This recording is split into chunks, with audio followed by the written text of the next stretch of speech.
we can. Each man must do his bit. Welcome to another edition of The Public Interest. My name is David Granger, and on this series of programs, we examine issues of interest to the Guyanese, both in the diaspora and at home. And for several weeks, my friends, you would have realized that I've been dealing with the question of violence. And this is because I believe that violence has done great harm to our country. And unless we curb our propensity for violence, it will do great harm to future generations.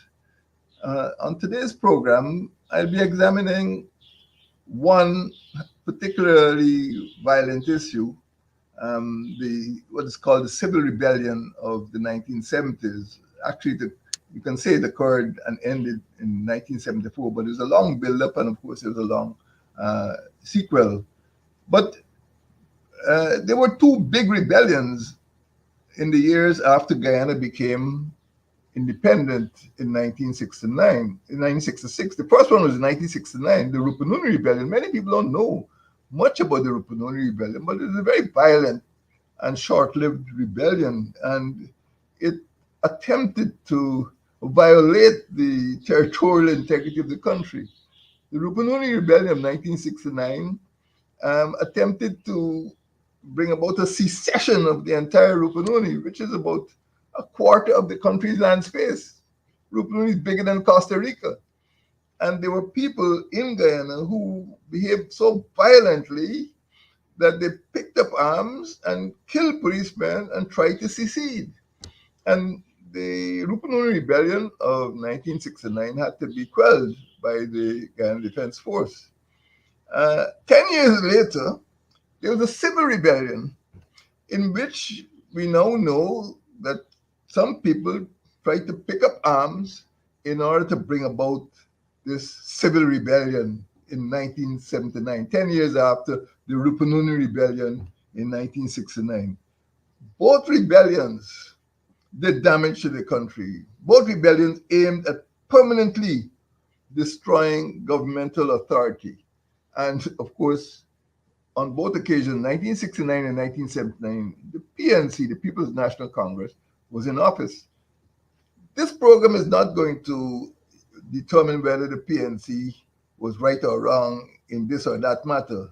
The fact is these two rebellions occurred, and maybe on another occasion we can look at causation.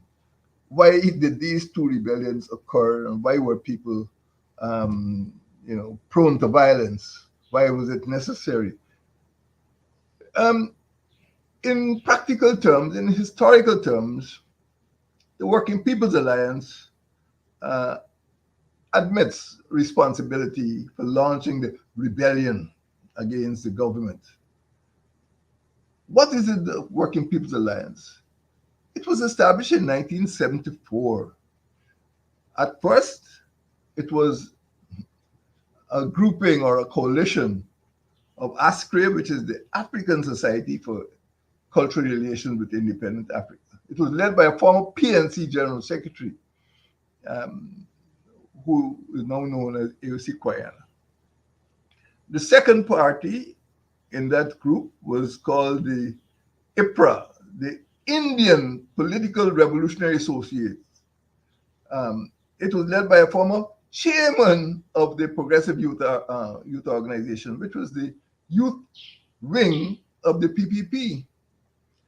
And the third party was called the Working People's Vanguard Party, the WPVP, which was led by a former chairman of the PPP. So here you have three persons who held high office in the PNC and the PPP, together with the Ratoon Group, which was a sort of academic group based mainly at the University of Guyana, I think, who formed this so-called Working People's Alliance against the PNC. Now, from the time the WPA was launched, right up to the 1980s, it was hostile to the People's National Congress. And its emphasis was always to remove, not reform, remove the PNC. and it seemed to have ruled out elections as a means of doing so. Now, the WPVP, because the WPVP apparently gave part of its name to the WPA, the Working People's Vanguard Party, was a small faction of persons from the PPP, led by a former PPP chairman, which, from the start, it advocated the overthrow of the PNC. Um, it joined forces later on with an organization called the Liberator Party, which, quite frankly, was regarded as right wing or conservative, and the People's Democratic Movement. And eventually, the WPVP changed its name to the VLD, the Vanguard for Liberation and Democracy. I'm not trying to lead you into some alphabetical game, but what we need to remember is that the WPA was formed by ASCRIA, IPRA, and the WPVP. And the main aim was against the PNC. It was not about, economic development, it's not about constitutional reform, it was anti-PNC.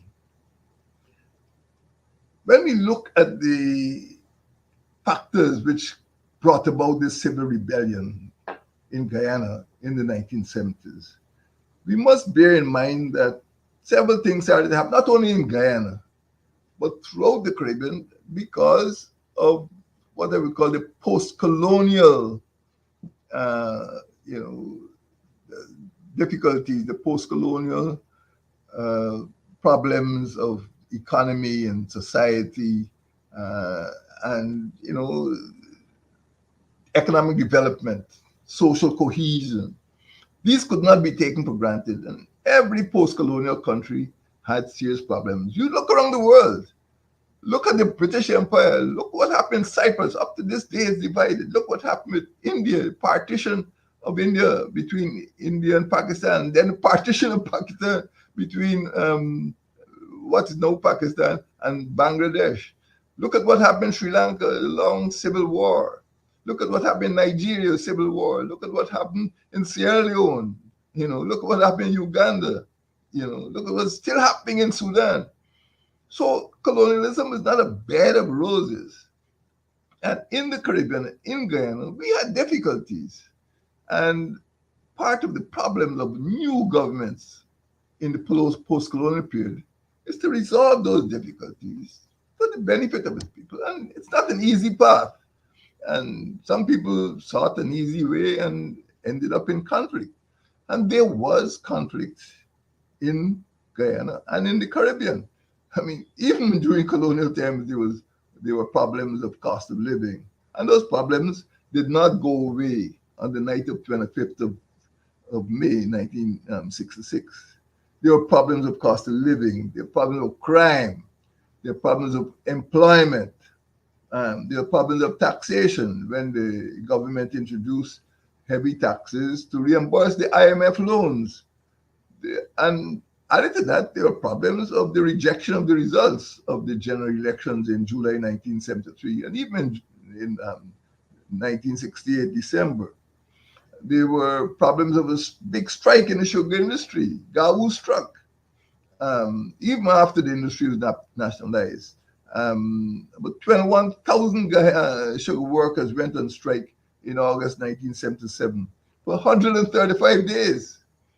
Yes, we know what happened to the GAWU strike for 65 days in 1964. And they struck again in the sugar industry. Then we had issues of the trial of Arnold Rampersad, who was charged with the murder of a police constable in 1973 in East Berbice quarantine.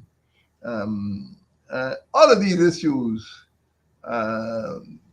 the GAWU strike, the election results, the Arnold Rampersad, the cost of living, taxation, the election results, all of these issues seem to be constantly on the boil and created a very tense and toxic situation in Guyana during the 1970s. And those of you who were who were alive at that time would remember. It is a time of economic difficulty and a time of political and social stress. Uh, what made matters worse is that in December 1964, which is exactly 10 years after the PNC entered office as part of a coalition with the United Force, um, this happened in December 1964, but December 1974, 10 years after, the PNC promulgated this document called the Declaration of Sapphire, which presumed to make the party, supreme or paramount over the arms of the state. And this created alarm and antagonism towards the PNC. In addition to that, this was followed by a referendum in 1978, on the 10th of July 1978, in which an attempt was made to, well, not an attempt, the referendum purported to authorize a change or the setting up of arrangements to change the Constitution. And more or less, the Constitution, which came into effect in 1980, 2 years later, is mainly the Constitution we still have today. And there've been some attempts to reform the Constitution, but that referendum paved the way for constitutional reform, and the Republican Constitution that we now have, you know, came into effect in 1980, and as you know, Paul Burnham became the first executive president under that new constitution.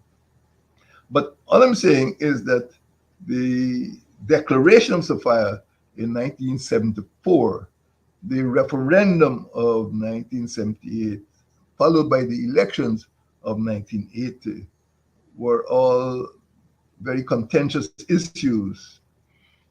Now, what was happening on the ground at this time? Several pressure groups emerged to oppose the PNC administration. Again, I'm not being judgmental whether it was good or bad. All I'm saying, this is a historical fact. You had organizations like the Civil Liberties Action Council. You had the Committee in Defense of Democracy, which set out to oppose the PNC referendum and any other moves which it considered undemocratic. Then you had the GAWU, the Guyana Agricultural Workers Union. You had the Guyana Council of Churches, the Guyana Rice Producers Association.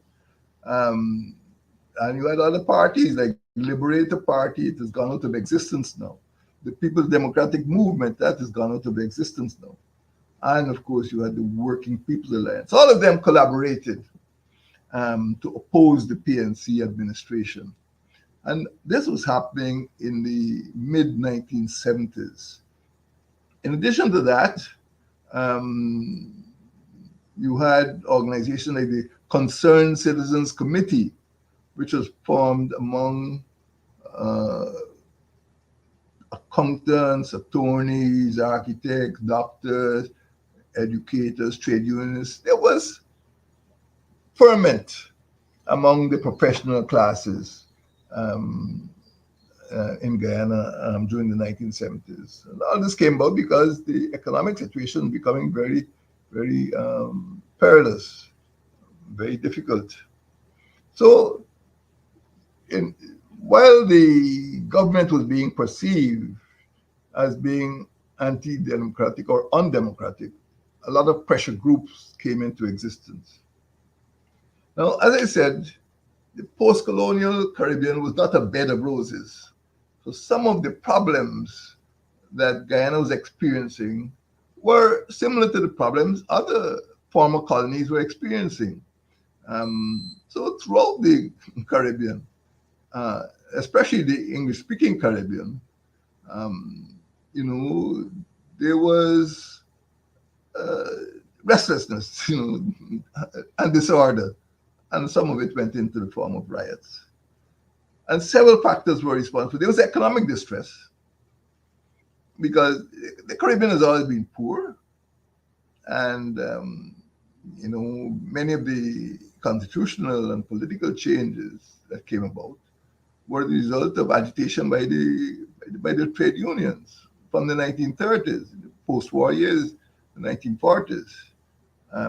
But independence is not a magic one that could make economic difficulties disappear. So when countries became independent, the economic distress continued. There was political dissatisfaction with the persons who had gone into office by elections, by free and fair elections, and there was some extent racial discrimination because many persons in the Caribbean, of course, the Caribbean had persons who were descended from different ethnic groups, and many of the businesses were owned by either foreigners or people who were not, uh, you know, to put it simply, black-skinned Caribbean citizens. Uh, there were gradations, made up of persons like mulattoes and people who would come as foreigners and settlers.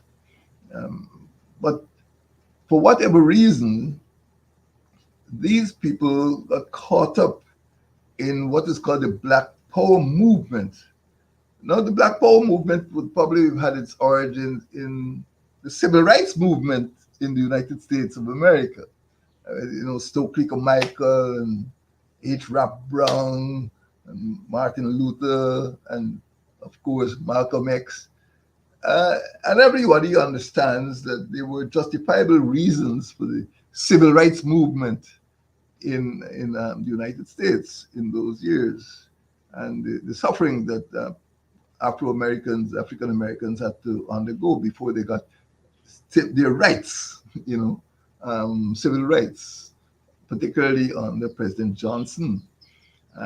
But some forms of the civil rights movement came across the sea into the Caribbean, and it was a period of heightened Black consciousness, and that's why it was called the Black Power movement. And a lot could be said about the Black Power movement because at first it pretended to embrace all non-white people. Well, maybe a lot of non-white people didn't see themselves as black, but we wouldn't go there now. But the Black Power movement had an impact on many Caribbean people who saw themselves as black. Some were mixed, of course, but the majority of people in the Anglophone Caribbean are persons who descended from enslaved Africans. In any event, it was a spark in the Afro-Caribbean community. And the spread of Black consciousness, I think, was perhaps not something that was planned for in the post-independence, I would say, dispensation. Now, I'm not blaming the Black Power movement. All I'm saying that it was a factor which contributed to people's uneasiness. They felt dissatisfied that they hadn't gotten that bonanza, that dividend from independence. That is this what we fought for, to get independent from Britain, and our conditions haven't changed. So in Jamaica, there was, since 1968, this is just 2 years after Guyana became independent, and maybe about 8 years after Guyana became after, I think maybe it was 6 years or so after Jamaica became independent in 1962. You had the Rodney riots in 1968, and people were killed and part of Kingston were burned down. But this was an anti-government riot or series of riots lasting over several days. Again, now is not the time to go into the Rodney riots, but that was probably the first signal that things were not going to be normal in the Caribbean. 1968. A little less than 2 years later, there was the Black Power protest in Trinidad and Tobago in 1970. And yes, you would have heard about Granger, who was the leader. I think if you go on the UB campus in St. Augustine, you'd see a building dedicated to McIntyre Dagger. He changed his name, I think, from Geddes Granger. In any event, you had the Black Power protest in February 1970 in Trinidad. And in Dominica, you had anti-government protests in May 1979. In Grenada, you had anti-government protests in March 1979. And that was more than a protest, that was a removal of the elected government of Grenada by the New Jewel movement in March 1979. You had the anti-government protests in St. Lucia in July 1979. You can see all these things happening in the 1970s, Dominica, Grenada, St. Lucia. And in Guyana, we also had anti-government protests in July 1979.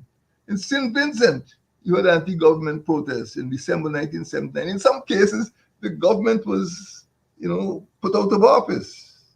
In the case of Dominica and Grenada. And in Suriname, although it's not English speaking, we had the worst form of anti-government protests in February 1980, in which a few non-commissioned officers overthrew the elected government and set up a military dictatorship in Suriname. So you can say that the Caribbean was in a state of ferment, a state of turmoil in the 1970s. And the WPA in Guyana was proud of its association with the New Jewel movement in Grenada. Although it was in office for over 4 years, it never held elections. So this group of people called the New Jewel movement in Grenada overthrew Gary for corruption, and themselves were deemed to be corrupt, and they fought among themselves, as you know what happened in October 1983. 4 years after they got into power, the revolution imploded. But WPA was very proud. They supported the NGM and they sent people, to work with the NGM. Well, I don't know to what extent they had an impact there. And they celebrated the Sandinista revolution again in July 1979. A lot of things happened in July 1979. And the FSLN, the Sandinista Liberation Front, the Spanish acronym, came to power again by armed force in Nicaragua, and they forced the president Somoza to flee, and they later on sent some assassins to terminate him after he fled. So WPA is very proud of this revolutionary tradition and its association with Grenada and Nicaragua and Suriname. But all that was going on. That is really aside. Now, the question is what was happening in Guyana during this period. The WPA started a civil rebellion against the PNC. And you can, if you want to put a date to it, you can call it July 1979, that this civil rebellion was launched. And there were a lot of mass meetings, a lot of rallies, but it was not countrywide. It didn't really touch Mabarumo, it didn't touch Madi, it didn't touch Bartica, it didn't touch Lethem. It touched some spots in Georgetown and Linden, and maybe some spots on the East Coast as well. It was not countrywide, quite frankly, and I think they would admit that. They highlight, that may not be an appropriate word, I mean, the hot spot was, of course, the burning down of the PNC Ministry of National Development in July 1979. A lot of things happened in July 1979. There were a lot of mass meetings, there were a lot of rallies, and people were very excited. They felt something was going to happen. But when the Ministry of National Development was destroyed by arson Several members of the Working People's Alliance, well, of course, it was not an organization, not a party, um, and people who were deemed to be associated with WP were arrested and interrogated and charged um, for various offenses.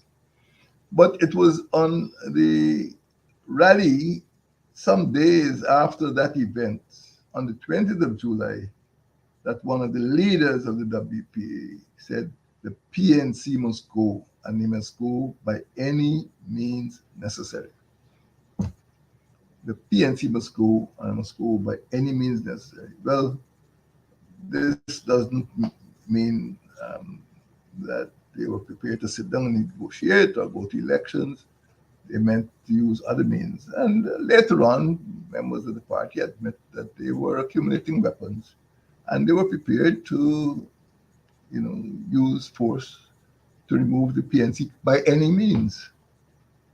Uh, the WPA spoke with other parties. They set up something called the Council of National Safety, the CNS, or if you want to call it CONS, but I don't know what the acronym was used. And they conducted agitation. They staged marches through the city streets, and the police were always present. The police dispersed them. But the PPP was very, very cautious, and they canceled participation in the Council of National Security, and they felt that the WPA did not have the resources to launch an insurrection. And they are accounted by some previous leaders of the PPP who explained why the PPP started to separate itself from what the WPA seemed to be planning, this so-called civil rebellion. And the WPA certainly was not going into the PPP areas. It was going to areas which it felt that the PNC controlled. So it was not a national rebellion. It was purely an anti-PNC rebellion. And whether there was an agreement or not, I cannot say, but the PPP started to distance itself from what the WPA seemed to be doing. And the opposition parties, the Vanguard for Liberation and Democracy, was formed, and this was a coalition, the WPA, Liberator Party, and the People's Democratic Movement, and they collaborated. But as I said, the PPP started to distance itself from these collaborators. In one case, the Working People's Alliance actually proposed a government of national unity and reconstruction. And the PPP had already proposed something called the National Patriotic Front. So the PPP felt that the grouping was being used to undermine its own proposals for dealing with the crisis in the country. In any event, in short order, the civil rebellion collapsed. And why did it collapse? After all of this turmoil, after the tension, much of what the civil rebellion achieved was in form of rallies and marches and protests. Civil society, however you choose to describe it, was alienated by the violence, alienated by the prospect of mob rule. They felt that the mob couldn't be controlled. It looks very picturesque to have a big rally, but people wanted results.